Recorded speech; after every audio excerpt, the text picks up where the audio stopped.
Bienvenue à toutes et à tous. Nous allons être ensemble pour une durée d'1 heure avec 45 minutes de présentation plus un espace aux questions-réponses. Je vous inviterai aussi évidemment après cette conférence de venir sur le stand Sedge et nous aurons plaisir à répondre aussi également à vos différentes questions. Nous allons gérer une co-animation donc avec Romain Léon, qui est l'expert Sedge dématérialisation RH, ainsi que moi-même, consultant avant-vente pour la société Sedge. Bonjour à tous. Bonjour Romain. Alors, concernant l'idée Proxy Team, c'est quoi? Alors, je ne sais pas si vous avez eu l'occasion de déjà gérer des conférences le matin, mais c'est innovant parce que c'est un salon 100% virtuel. Vous avez plusieurs parcours, 3 parcours dédiés, tout ce qui est Digital RH, DAF augmenté, plus Modern Workplace. Ensuite, vous allez avoir, depuis ce matin, il y a 15 conférences qui vont avoir lieu. Un jeu concours aussi également. Donc, ce jeu concours, en fait, consiste à trouver des codes gagnants. Donc, on a inséré dans une slide un code gagnant et vous devez trouver ce code gagnant. Et vous avez, si vous trouvez les codes gagnants, vous aurez la possibilité de gagner une bouteille de champagne. Et puis, il y aura un grand tirage au sort où là, un ordinateur pourra être aussi gagné. Vous avez 30 experts qui sont à votre disposition, à votre écoute pour répondre évidemment à vos besoins et à vos différentes questions. Alors, tout d'abord, concernant le sommaire de cette présentation, donc, dans un premier temps, une présentation de la plateforme Sedge dématérialisation RH. Ensuite, vous aurez l'occasion d'avoir un témoignage, des exemples aussi de clients qui utilisent cette solution. Et on terminera par la conclusion avec des questions-réponses. Alors, tout d'abord, c'est quoi Sedge dématérialisation RH? C'est une offre complète. Alors, une offre complète qui va répondre à différents besoins, notamment le premier besoin sous le module DocGen qui va vous permettre de générer des documents RH. Donc, vous allez générer des modèles en amont et ensuite, suite à des demandes salariés, vous allez générer ces documents en vous appuyant sur des templates. Ensuite, vous avez un autre besoin qui est la gestion documentaire RH. L'idée maîtresse, c'est vous abandonner vos armoires derrière vous avec des documents RH et vous allez dématérialiser tous vos documents RH. On s'aperçoit souvent que les documents qui sont conservés dans ces armoires, en fait, vous conservez plus que nécessaire. Et donc, l'idée, c'est de dématérialiser, de ne conserver pas plus que nécessaire ces documents en mettant en place des politiques de conservation en fonction des types de documents. Ensuite, on a une offre, un besoin qui s'appelle Ask, une offre, pardon, qui va répondre en fait aux demandes de vos collaborateurs et vous allez RH, pardon, et vous allez mettre à disposition une base de connaissances RH. Donc, le collaborateur va rentrer dans cette base de connaissances, va taper des mots-clés, les articles en fonction de sa saisie vont apparaître et la possibilité aussi de digitaliser les processus RH. Et ensuite, on va parler du coffre-fort numérique. Donc, le coffre-fort numérique, on distribue des bulletins de paye et voire d'autres documents à destination des collaborateurs de vos organisations dans un coffre-fort personnel. Tout d'abord, commençons par la dématérialisation des bulletins de paye qu'on va appeler Sedge Démat BP, Sedge SDBP. Concernant les fonctions à mettre en avant, c'est tout d'abord un coffre-fort électronique qui est personnel et que le collaborateur de vos entreprises va garder à vie. Ensuite, ce qui est important également de dire, c'est que vous avez, je pense, l'ensemble d'entre vous, notre logiciel de paye. Nous avons géré des automatismes avec notre paye. c'est-à-dire que depuis la paye, vous allez pouvoir envoyer au moment de l'édition des bulletins directement sous forme de projet de distribution que vous allez devoir valider les bulletins de paye dans les coffres-forts des salariés avec une notification. Ensuite, c'est garanti 50 ans pour les bulletins de paye à la Caisse des dépôts et consignations. Il y a une copie qui est envoyée à cette caisse. Dans ce coffre-fort salarié, le salarié a 10 gigas d'espace de stockage personnel. Ensuite, vous avez également un respect de la confidentialité des données. C'est-à-dire que l'entreprise ne peut absolument pas voir les documents qui sont stockés dans ce coffre-fort au niveau salarié, avec la possibilité évidemment pour le salarié de recevoir donc des documents émanant de l'entreprise, mais également de créer des dossiers, des sous-dossiers, prenons l'exemple facture EDF, et d'y scanner au préalable la facture EDF et de la déposer dans ce dossier. Ensuite, concernant la partie sèche dématérialisation RH documentaire, vous avez en fait ce qu'on appelle un portail entreprise où là, vous allez pouvoir stocker tous les documents RH de votre entreprise, avec la possibilité d'avoir plusieurs vues, une vue par salarié, où sur chaque salarié, vous allez pouvoir voir les documents, ou une vue par rapport au type de documents. Donc là, vous définissez vos règles de classement RH à l'intérieur de votre portail. Vous pouvez gérer des distributions de tous les documents, qu'ils soient nominatifs ou non. Donc là, je parle de publipostage qui est intégré dans la solution. Vos documents sont classés, sécurisés, accessibles en ligne. Vous pouvez répondre à des demandes de documents des salariés. Un salarié vous demande tel document.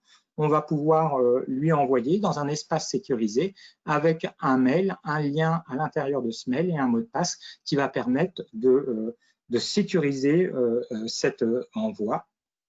Un archivage légal automatique des bulletins et documents, employeurs dans les dossiers salariés.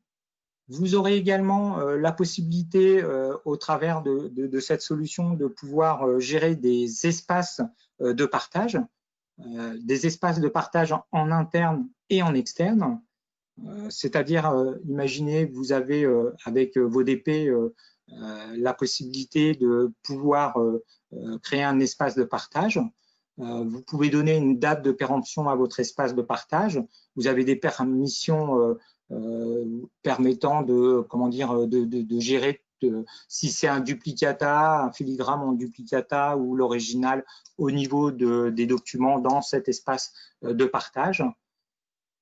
Ou soit la possibilité de gérer ces espaces de partage en externe, et là, pourquoi pas, par exemple, un expert comptable, où là, vous allez saisir une adresse email de votre expert comptable et ensuite, donc, y scanner au préalable les documents. Et donc, que ça soit en interne ou en externe, ils vont pouvoir visualiser et télécharger les documents que vous allez mettre à leur disposition. Et ensuite, point important, c'est ce que je disais en introduction, la politique de conservation. Donc, l'idée, c'est évidemment dématérialiser tous vos documents RH. Vous allez, par type de document, définir des règles de conservation. Pour tel type de document, je désire le garder 1 an, 2 ans, 3 ans, etc. Et ensuite, le logiciel est capable en automatique, une fois la date expirée du document, de le stocker dans un dossier archivé, et ensuite vous avez la possibilité de pouvoir purger ce dossier. Et dans cette solution, vous avez également la e-signature qui est embarquée. Donc la signature, prenons un exemple, donc la e-signature est avec DocuSign. Imaginez, j'ai un avenant, donc je vais définir un avenant de contrat, je vais définir les parties qui vont signer, donc salarié, employeur. Chaque partie va signer et ensuite automatiquement stocker dans votre espace entreprise et envoyer dans le coffre-fort du salarié. avec possibilité de signer ses documents RH depuis son smartphone. Ensuite, la troisième solution, c'est la documentation. Avec cette dématérialisation RH que je viens de vous évoquer, c'est DocGen qui va vous permettre de générer des documents suite à des demandes de salariés.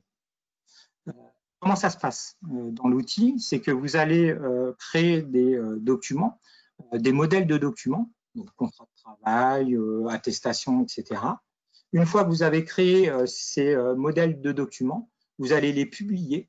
Une fois les modèles publiés, donc ils vont être disponibles pour le service RH, et suite à une demande d'un collaborateur, on va s'appuyer sur ces modèles pour générer le document. Ce qu'il est important de vous dire, c'est qu'on va récupérer des données de la fiche salariée au niveau de ces documents. Prenons l'exemple du contrat de travail. On va récupérer des informations directement depuis la fiche salariée. Et ensuite, vous avez la possibilité également de pouvoir saisir d'autres informations manuellement au moment où vous allez générer le document. Ce qui est important également de souligner, c'est que, imaginez, j'ai un contrat de travail avec une clause de mobilité et plusieurs choix possibles, une clause régionale, par exemple, une clause nationale et pas de clause du tout. Donc, au moment où je vais générer ce contrat de travail, je vais pouvoir avoir une liste déroulante où là, je vais sélectionner ma clause, par exemple, de mobilité. Et ainsi, une fois mon contrat de travail généré, je ne verrai évidemment que le paragraphe concernant le choix de cette clause de mobilité. Ensuite, avec DocGen, vous avez la possibilité, évidemment, une fois qu'on a traité la demande du salarié, de pouvoir l'envoyer dans le coffre-fort directement du salarié, de le stocker aussi également dans votre espace entreprise et également de pouvoir faire signer le contrat, si je prends l'exemple du contrat, en e-signature avec DocuSign. Pour terminer sur l'offre, donc la dernière, Ask, donc au niveau de cette offre Ask, en fait, l'idée, c'est de donner dans un premier temps aux collaborateurs de l'entreprise un espace, un portail où il va pouvoir saisir des demandes ou saisir par mots-clés. Par exemple, un nouvel entrée, il ne sait pas comment gérer les congés payés, comment faire les demandes RH. Il va taper un mot-clé congé payé et il va voir apparaître dans cet espace tous les articles correspondant aux mots-clés saisis. Donc, il va avoir un accès rapide à une base de connaissances. Il va également la possibilité de pouvoir faire des demandes de documents. Imaginez au niveau du document une attestation, par exemple, employeur. Donc, il va pouvoir, par le biais de cet espace, directement faire cette demande de documents. Et par rapport à cette gestion RH, donc, on a un système de RPA, robotique et process qui sont automatisés et il va recevoir automatiquement l'attestation demandée. Évidemment, on est sur des bénéfices aussi autres que productivité, sécurité, avec la confidentialité des échanges, avec aussi pour le service paye ou service RH, une gestion des demandes salariées avec le suivi en temps réel de l'état des demandes. Alors, pour continuer, donc, ce que je vous propose, c'est quelques exemples et notamment un cas avec un client d'Apogea qui a pris cette solution. Donc, ce que je vous propose, c'est de vous montrer la vidéo et ensuite, après, on va commenter cette vidéo.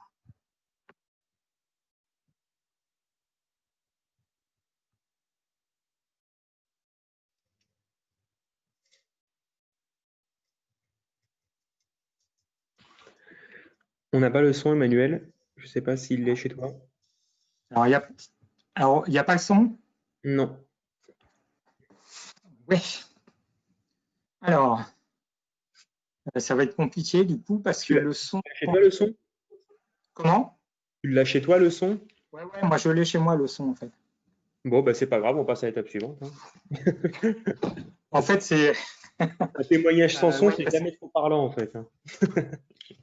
ouais, sans son, on va pas pouvoir vous la diffuser, hein, mais en fait, j'ai le son, hein, mais vous n'arrivez pas à l'entendre. Du coup, j'ai pas passé la vidéo. Désolé pour cette partie-là. Alors, Est-ce que oui, Emmanuel, c'est oui, Clémence, est-ce que vous voulez que oui. j'essaye? J'ai la page d'ouverte. Ah bah écoute, volontiers, parce que ça Alors, serait quand même intéressant de le j'essaye voir. Ouais. de suite en partageant mon écran. Nous allons voir si vous avez le son. Alors, hop. Je lance et vous me... Non, on n'entend pas là, hein. Non? Non. Alors, Non. je pense que comme on a le casque, ça sera pareil de mon côté. Comme on a déjà le micro, Non, mais je c'est pas bien grave dans le donne. sens où je peux faire le retour, je connais très bien la situation. Alors, On va je vous laisse reprendre la main de l'écran. Ok, bon. Alors, écoutez, désolé pour cette partie-là avec Samson. Alors, par contre, donc, il y avait un témoignage et c'est Romain qui a accompagné donc ce client dans tout le processus de A jusqu'à Z. Donc, Romain, c'est toi donc qui a accompagné Un jour ailleurs pour ce projet. Est-ce que tu peux nous décrire comment il fonctionnait avant ce projet? Bien sûr, c'est dommage qu'on n'ait pas eu le temps enfin, qu'on n'ait pas pu voir cette vidéo. Finalement, Florence qui témoigne dessus explique effectivement les différentes étapes et comment elle a réussi à digitaliser ses bulletins de paye au travers de l'offre Sage Dématérialisation bulletin de paye. Dans tous les cas, le but d'aujourd'hui, c'était d'ouvrir un petit peu plus le sujet et de parler de ce qu'on a fait après et donc les différentes étapes dans l'offre SDRH. Pour ça, on va poser un petit peu le sujet. Un jour ailleurs, du coup, Florence le présentait dans la vidéo, mais si je le fais simple, c'est une chaîne comment dire, de vente de vêtements. C'est 160 boutiques en France, 700 collaborateurs, un siège social basé à Paris.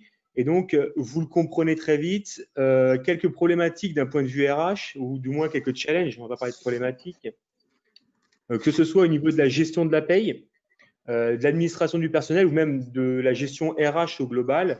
Pourquoi? Parce que tout est piloté depuis Paris et tout doit arriver très rapidement dans chacune des boutiques. Si on décrit un petit peu les problématiques qui nous a amenés à nous rencontrer, la première, bien évidemment, c'était l'envoi des bulletins de paye. Pour faire simple, à chaque fin de mois, 700 collaborateurs, 700 bulletins, on fait des colis. Les colis, on les remplit avec chaque boutique, le colis avec les bulletins, on l'envoie au manager. Le manager fait la distribution et tout ça, ça prend un temps fou à tout le monde, que ce soit en magasin ou alors au siège pour préparer tout ça. Premier point. Le deuxième, c'était les fameux contrats de travail. Pourquoi? Parce qu'ils avaient un beau fichier Excel qui leur permettait de suivre tout l'envoi de leur contrat de travail en signature pour être sûr que le document ait bien été envoyé, qu'il ait été signé d'un côté par la partie RH ou alors le manager du magasin et de l'autre côté par le nouvel employé. Et ça, bien évidemment, multiplié par le nombre de boutiques, c'est juste un enfer. Troisième, c'était la gestion du dossier collaborateur. Comme l'a dit Emmanuel, la gestion du dossier collaborateur en papier, on a souvent une belle armoire derrière nous. Là, moi, j'en ai pas, c'est pratique. Mais on a souvent une belle armoire derrière nous avec plein de dossiers qui pendent et plein de problématiques liées à ça. La première, c'est que pour avoir accès aux documents qui sont dedans, si je suis pas au bureau, c'est pas possible. Si j'y ai pas accès à la clé, c'est pas possible. Et surtout, on n'est pas capable d'avoir une gestion dynamique de tout ça. Du coup, dès qu'un manager avait un besoin d'accéder à un document, et ben, il passait un coup de fil pour savoir ce qu'il y avait dans le contrat d'un tel ou d'un tel. Et c'était à l'équipe RH, soit d'aller scanner le document, soit d'aller récupérer les informations dedans pour pouvoir les transmettre en magasin. La dernière problématique, c'était un peu lié au contrat, mais c'était les problématiques de renfort. Il faut savoir, dans le retail, on a une grosse problématique, c'est qu'il va falloir, à un moment donné, ajouter des renforts dans les magasins. Et pour ça, il faut être très réactif. On ne peut pas se permettre de faire une campagne de recrutement avec un envoi de contrat, attendre la signature pour pouvoir faire entrer la personne dans la boutique. Il faut être très, très réactif. Le process, pour faire simple aujourd'hui, c'était le responsable du magasin qui sélectionne la personne, son manager qui validait, le N+2 qui valide. Derrière, on envoie les informations et les documents à la RH qui génère le contrat et l'envoie en signature. Je vous laisse imaginer la réactivité du process. Souvent, on avait des jours qui se passaient au milieu de tout ça. Donc, l'idée de tout ça, ça a été de se poser la question et de voir un petit peu comment on pouvait accompagner ce client et dans quelle étape on allait faire tout ça. Bien évidemment, tout ça dans un contexte où l'équipe RH était surchargée et donc il n'y avait pas la possibilité de traiter tout ça et de se poser toutes ces questions au quotidien. Ok, merci Romain. Et est-ce que tu peux nous dire comment s'est passée la phase projet, s'il te plaît? Bien sûr. Alors, une phase projet, c'est bien évidemment d'essayer de comprendre avant tout quelles sont les problématiques réelles du client. Alors, dans l'offre SDRH, l'idée, vraiment l'idée même de cette solution, c'est de challenger l'équipe RH à un moment donné. Se dire de digitaliser et de refaire ce qu'on fait aujourd'hui, c'est-à-dire avec les limites de notre organisation, papier ou mail, et refaire à l'existant n'a pas de sens. Il faut dans un premier temps poser les choses et accepter de se challenger l'équipe RH, de challenger l'équipe direction pour pouvoir avoir un gain au final. Ce qu'on a fait dans un premier temps, avant même de signer un devis ou de faire une estimation commerciale, c'est de comprendre quelles étaient les problématiques de ce client-là. Et effectivement, très rapidement, on est arrivé à des constats. Ceux qu'on a décrits jusqu'à maintenant, c'est-à-dire les bulletins, la gestion des documents, le contrat, le process de renfort. Et il a fallu prioriser. Pourquoi? Parce que, comme je vous l'ai dit, les équipes RH, généralement, sont surchargées. C'est une réalité dans à peu près tous les clients que je rencontre aujourd'hui. Et donc, pour pouvoir libérer du temps, on s'est dit une première chose, pourquoi on ne déploierait pas SDBP? On déploie la dématérialisation du bulletin. Ça va vous faire gagner, je crois qu'à l'époque, c'était près de 3 jours par mois sur l'activité réelle de éditer les bulletins, les mettre sous pli, les mettre dans les cartons, les envoyer au manager, s'assurer que le colis est bien arrivé. Déjà ça, en fait, ce qu'on a fait, c'est qu'on s'est dit, dans un premier temps, on déploie SDBP, c'est purement rentable pour vous. On ne parle même pas de confort, on parle juste de rentabilité en termes de ROI, ça va très, très vite. Et à partir de là, on sait que SDBP, en termes de déploiement, on parle de 1 à 2 jours. En un mois, en termes de temps investi, on l'avait déjà récupéré. Donc, en fait, en avant-vente, on s'est dit, écoutez, très rapidement, on déploie SDBP.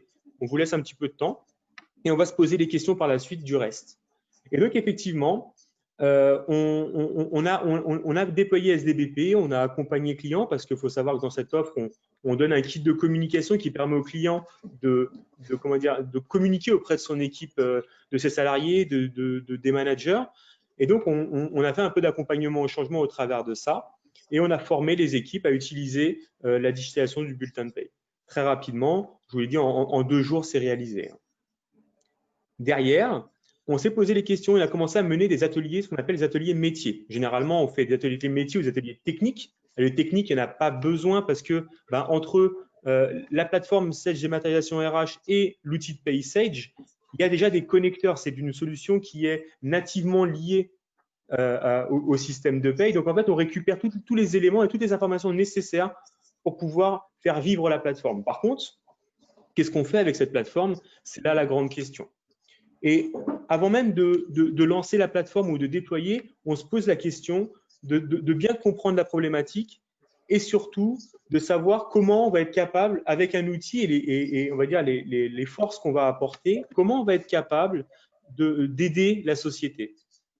Pour ça, il faut bien être conscient que côté client, il faut une équipe projet, il faut des gens missionnés pour ça, est capable de déployer le projet parce que, comme on l'a dit, il faut se challenger. Il faut être capable de comprendre qu'on va faire différemment, qu'on va casser des routines, qu'on va devoir penser des fois autrement que ce qu'on faisait jusqu'à maintenant. Donc, c'est important d'avoir une équipe dédiée à ça. La première brique que l'on fait généralement, c'est de construire ce qu'on appelle un bac à sable ou un environnement de staging. Pourquoi?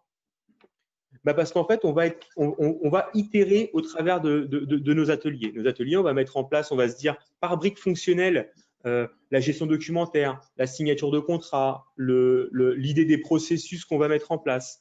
Tout ça, en fait, on va le découper en ateliers et à chaque fois, on va l'implémenter dans la plateforme test.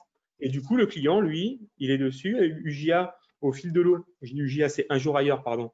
Au fil de l'eau, venait tester les fonctionnalités et faisait du cas concret, allait générer un contrat, signer un contrat, allait donner la main à un manager sur un dossier collaborateur pour bien comprendre comment tout ça se faisait.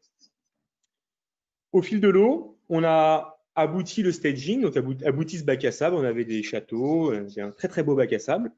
Quand ça correspondait aux besoins du client, et là ça correspondait aux besoins du client, on est passé à ce qu'on appelle en phase de production. Une phase de production, c'est de dire on arrête de jouer maintenant, on a compris ce qu'on voulait faire et on passe au réel.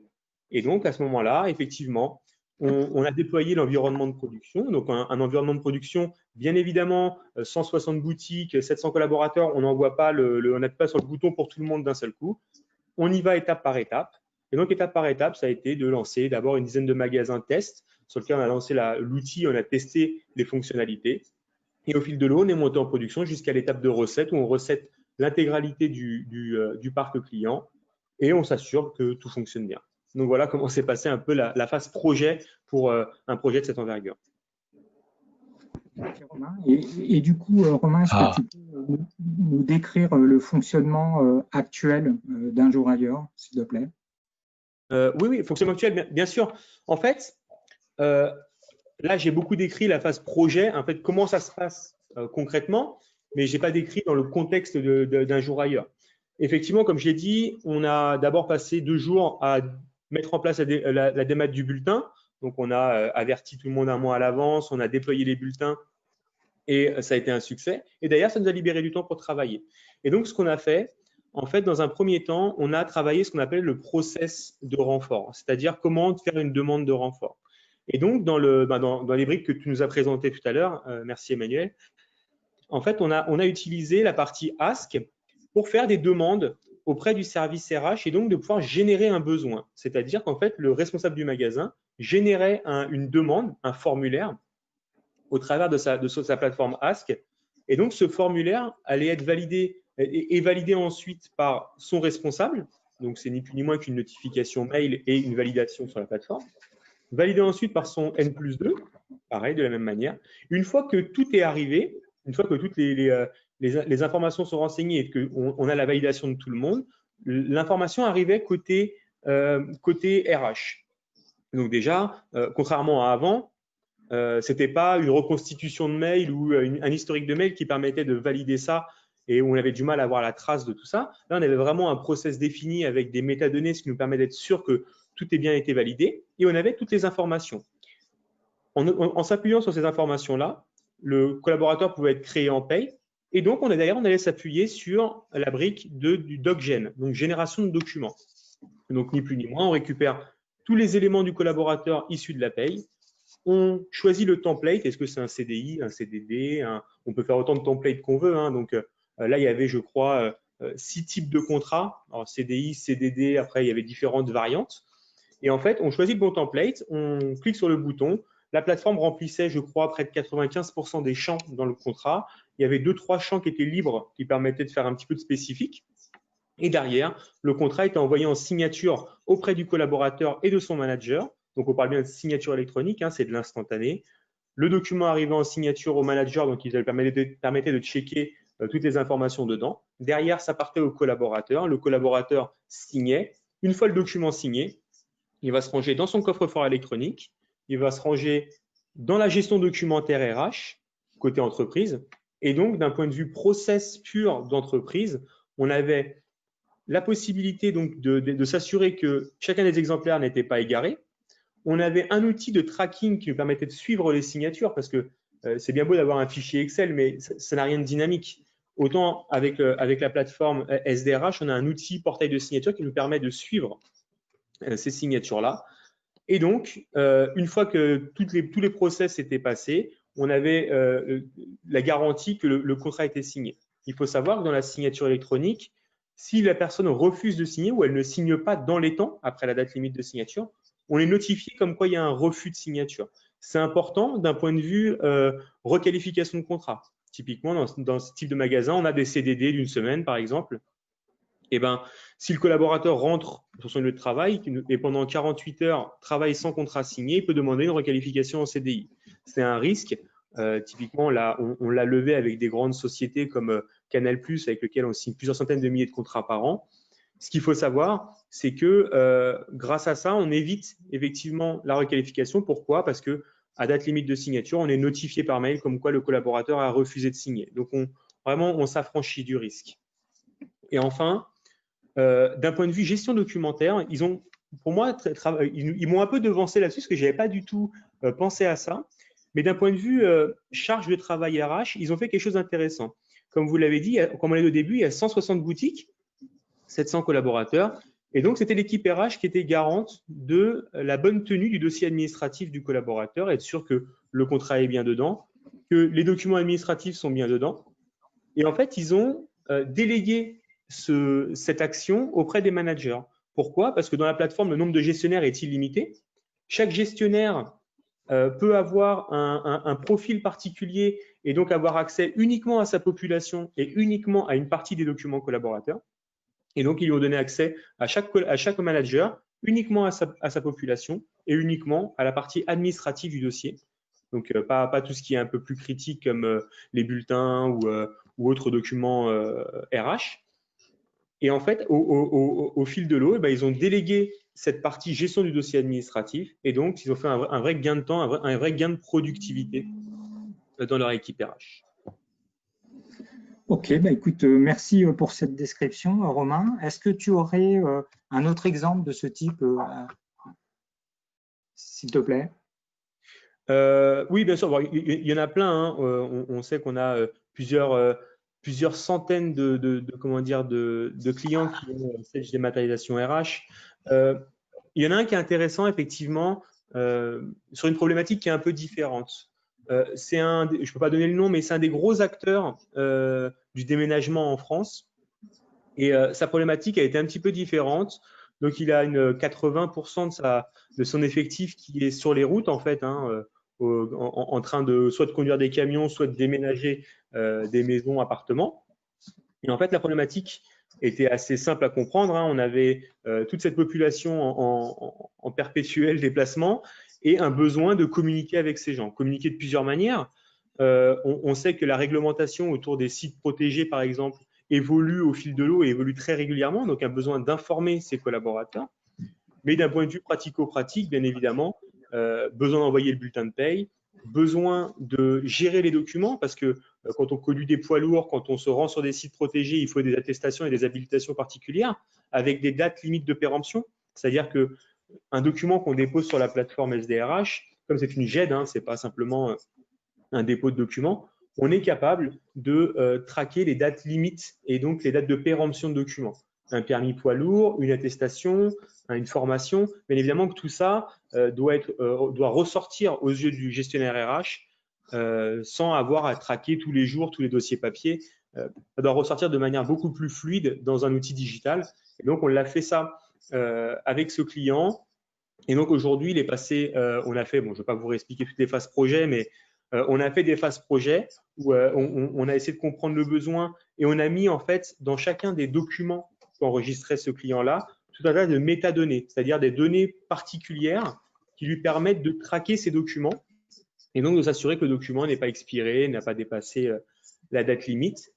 Et donc, au fil de l'eau, le client a mis en production son outil et aujourd'hui, ils utilisent la solution tous les jours et je crois qu'ils ont…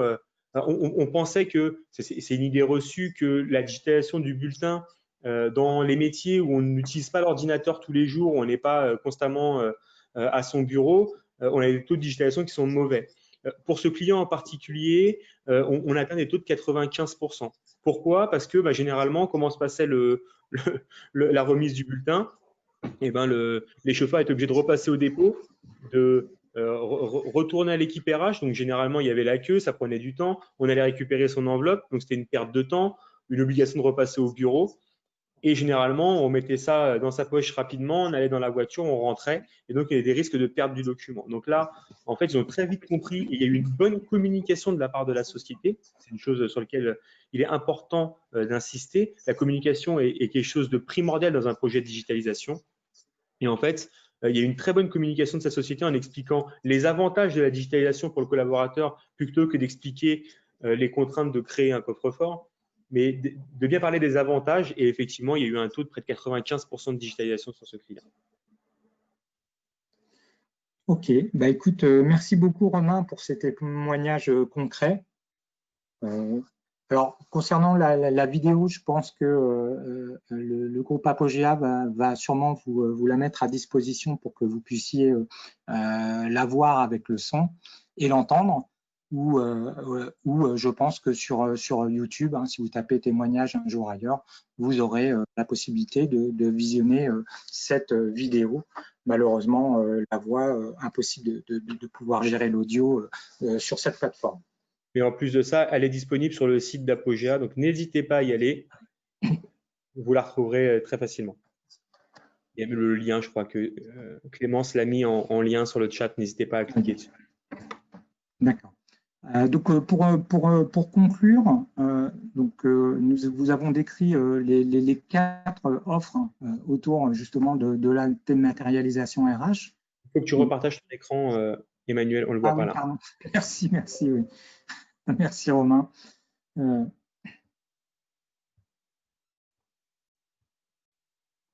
Alors, là, vous ne voyez pas mon écran là en fait. Toujours pas, non. Toujours pas? Non. Alors,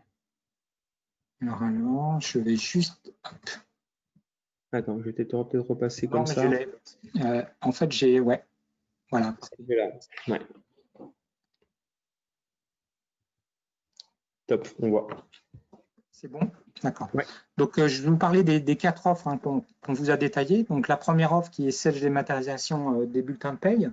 Donc là, vous avez cette gestion de coffre-fort électronique. Donc, depuis votre paye, vous récupérez les automatismes que j'ai évoqués tout à l'heure. Il y a une synchronisation des salariés, plus vous récupérez l'organisation uniquement au niveau des établissements, parce que vous pouvez envoyer les bulletins de paye par établissement. Donc ça, c'est la première offre. La deuxième offre, en plus du coffre-fort électronique, vous avez un espace, un portail entreprise où vous allez pouvoir stocker tous vos documents RH de façon évidemment dématérialisée. Avec cette offre, vous embarquez aussi la e-signature. Souvenez-vous de l'exemple que j'ai pris avec l'avenant au contrat, la possibilité de pouvoir définir les parties qui vont signer et ensuite stocker sur votre portail entreprise et envoyer dans le coffre-fort du collaborateur. Troisième offre, c'est la démat RH, donc la deuxième offre, pardon, plus DocGen. Donc DocGen, la possibilité de créer des modèles. Ce que j'ai oublié de vous dire, c'est qu'au niveau des modèles, donc vous allez avoir des syntaxes pour récupérer le nom, par exemple, du collaborateur, le prénom et voir d'autres informations. Mais vous pouvez vous servir, évidemment, par exemple, de Word si vous avez l'habitude au niveau de gérer tout ce qui est contrat ou document par l'intermédiaire de Word. N'oubliez pas qu'une fois qu'on a créé les modèles, ensuite, par rapport aux demandes de salariés, on va pouvoir générer les documents et la possibilité donc d'envoyer dans le coffre-fort du salarié, d'envoyer dans l'espace entreprise et en amont, évidemment, de faire signer les parties vis-à-vis de ces documents. Donc les documents, c'est évidemment de l'embauche jusqu'à la sortie du salarié, où vous n'avez pas de limite au niveau de cette gestion documentaire. Et ensuite, donc, la quatrième offre, c'est l'offre 3, plus la partie relation RH salarié, où le salarié va pouvoir avoir un portail entreprise, où il va saisir des mots-clés, il va voir les articles en fonction de la saisie qu'il a effectuée. La possibilité aussi de faire des demandes également de documents, pourquoi pas une attestation employeur, avec une automatisation, il va recevoir automatiquement cette attestation. Voilà, nous avons terminé avec Romain la présentation. Je sais